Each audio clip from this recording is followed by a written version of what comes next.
আমার বাড়ি হলো ভবানীগঞ্জ ইউনিয়ন জিপিজি মার্কেট। জি জি। আমি সকালবেলা ঘুম থেকে উঠে ডাবার গোডাউনে গেছি আমার ডাব কাটার মানুষ সাথে কথা বলতে।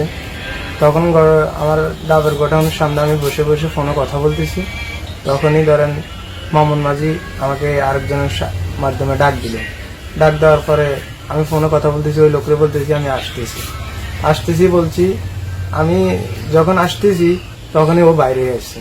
আসার পরে আমি জিজ্ঞেস করলাম ভাইয়া কি হয়েছে, বলতেছে ওই লোকের মোবাইলের সম্বন্ধে তুমি কি জানো? আমি বললাম আমি কিছু জানি না। সে কথা বলছে পিছনে কি আরেকজনে বলতেছে এই তুমি কথা এরকম করে বলতেছে। আমি বলতেছি আমি কথা এরকম কি বললাম।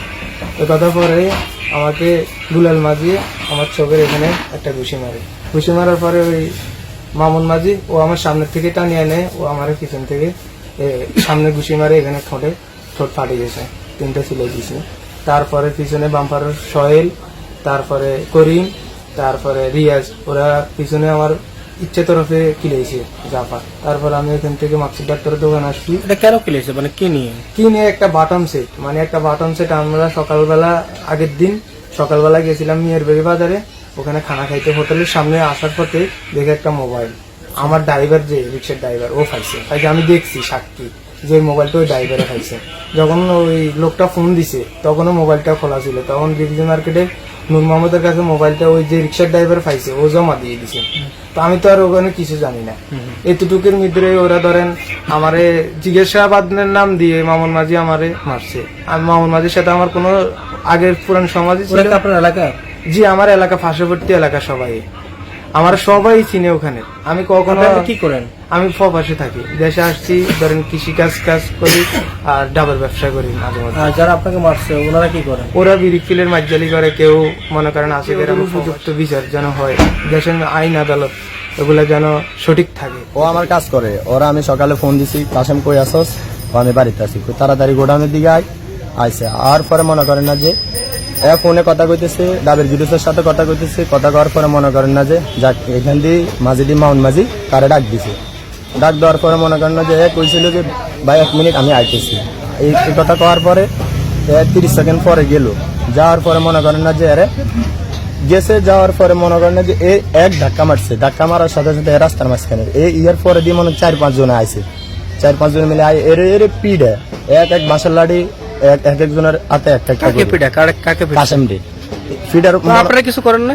আমরা দৌড়ছি, আমি দৌড়তাম গেছি, আমারও 4-5টা বাড়ি। ওরা মারে দোকান থেকে ধাক্কা দিয়েছে, তারপর উঠে মারা শুরু করছে। ধাক্কা দিল এই জায়গার থেকে এখানে পড়ে হয়ে গেছে। এই জায়গাটার নাম কি? এটা সিদ্দিক মিয়া সমাজারে ধাক্কা দিছে। তো আপনারা কি সবাই ছিলেন না সময়? হ্যাঁ, সবাই ছিলাম। যখন এখানে সবাই মিলে গুছিয়ে হয়েছে, গুছানোর পরে তারপরে আমরা ব্যাগে ফিরেতাম গেছি 3-4 জন মিলে। এখানে টানে আমরা হেঁটে নিতেছি। এখানে খালি হিয়ার, তারপরে আমাদেরকে মারছে, গেড়ে টিভি পালাই রাখছি। জি। রানের আরে আমি দিয়ে গেছি পান খাইতাম বলে। জি জি। পান খানার মধ্যে 6 দোকানতে আমি আরে ধাক্কা মারছে। জি জি। ওই জন্য ধাক্কা মারানোর আরে আমি পড়ে গেছে আর আবার এরা বলাইছে আর ঘটনার স্থলে ছিলাম না, আমি কিন্তু বাইরে ছিলাম, একটা কাজপত্র কাটছি। তখন তোকে খিদে লাগিয়েছে 10টা বাজানে, খিদে লাগিয়েছে বাসারিয়া খামো। তখন বাস লইছি, এমন টাইম দেখছে শুনুক না যায়, তাই তো দৌড় আগে আমার ভাই পাইছে। তখন আমি সদা ছিলাম, এখানে সদা ছিল। হ্যাঁ, তখন কাস্টমারে আবার আমরা ডাক পেট্রোল চলে গেছি। এখানে মোবাইলে পাক্কা 1 ঘন্টা কাজ ছিল। তখন এখানে আমার ভাই ফোন দিয়ে কইতেছে কাসম ভাই মোবাইলটা কিনবো। তখন কইছে নুম্মাহাদ আছে, নুম্মাহাদের কাছে দিল। তো এই জায়গা হরে এবার এখানে 2 দিন পরে গেছে সেই জায়গায় গেছে। আরে এবার ডাক পাঠানো একটা ছেলের একটা মোবাইল হারানি গেছে। তো ছেলে মামুন ভাইজরে বললো যে ভাই আপনার নামটা কি? আমার নাম দুলাল মাঝি। জি জি। মামুন ভাইজরা বললো না এই বিয়ের কথা কইতে। তো ওই মামুন ভাইজি বললো যে আমরা সবাই একসাথে বসা। তখন মামুন ভাইজি বললো যে কি কর? তখন বললো যে ভাই আমি ওই মেয়ারবাড়ি রহিমের দোকানে চা খাইতাম গেছি, ওইখানে টেবিলের উপর আমার একটা মোবাইল রয়ে গেছে, বড় মোবাইল। তো এই মোবাইলটা কাশেমে আছে, কাশেমের বাবার নাম বলে বসে কাশেমে হয়েছে। তো এখন পিছে এখন আমার মোবাইলটা দিচ্ছি দিয়ে কই আমার মোবাইলটা দিতেছে না। পরে লাস্টে বলতেছি যে তোর মোবাইল সিএনজির কাছে ফাটাইতেছি, 500 টাকা লাগবে। তাহলে ইয়ে করলে তো আমার মোবাইল একটা বড় মাস্টার নিয়ে থাক ভাই, আমার মোবাইল লাগবে না, তুই আমার সিমগুলো দিবে। তো মামুন ভাই বললো যে ঠিক আছে কই তো আসো এখানে।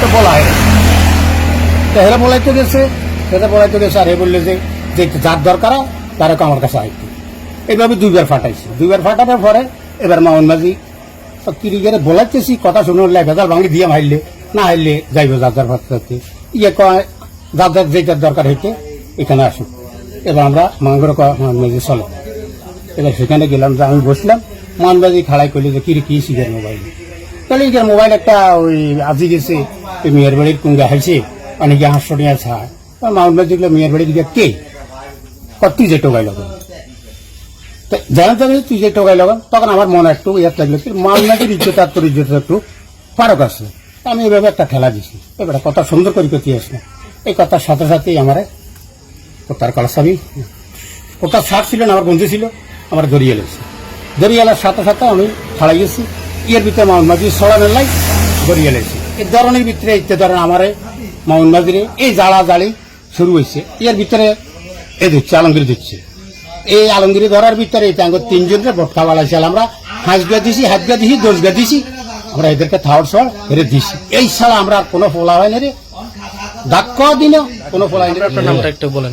আমার নাম আলমগীর মোহাম্মদ আলমগীর। যে আসলে কি হয়েছিল সেটা একটু বলেন। এখানে ওই এমনি রাগ হয়েছে না তো আমার বাচ্চা ছুটি 12:40 এখানে আয় বসছি বুঝছি আর আমার সমাজের একটা ছেলে ওই তার মোবাইল হারানো গেছে এই সমাজের আরেকটা ছেলে মোবাইলটা পাইছে এই মোবাইলটা কেন্দ্র করি ওই ছেলে মোবাইলের জন্য 500 টাকা পাওনা মোবাইলের মূল্য হলো 800 টাকা ওই যে পাইছে এ হেরে দিতে 500 টাকা দিলে মোবাইল দিই এটা নিয়ে আমার কাছে একটা অভিযোগ করছে আর আমরা ওই ছেলেও আসলে বলাইছি ছেলেটা আমার কথা শুনে না দেখ আমরা নিজেরা উঠে যাই ছেলেকে জিজ্ঞাসাবাদ দিতে এখানে সমাজের ব্যাপক লোকজন আসলে এই সমাজের গার্ডিয়ান এটা হলে আমাদের পাশে আমি কাছে ওইখানে সিম্পল একটা গেঞ্জি পরা কথা বুঝছিনি ছেলে ওই নাইল গাছের ডাব ফারে কথা বুঝছিনি গাছে উঠি ছেলেটা হইলো বাবা খোর গাঁদা খোর ওই মুহূর্তে সে মনে গাঁদা খাই রুম নেই হয়েছে মোবাইলও গেলে তো মোবাইল লইছে মোবাইল হলারে নাস্তা খাইছে দোয়ানো চা দোয়ানো খাই মোবাইল তুইয়ে আছে তো এগুলো হিসি দিছে এগুলো নাস্তা খাই খাইছে খাওয়ার পরে এগুলো ফোন দিছে আর মোবাইল আমরা আইছি আমার টিয়া দিতে 500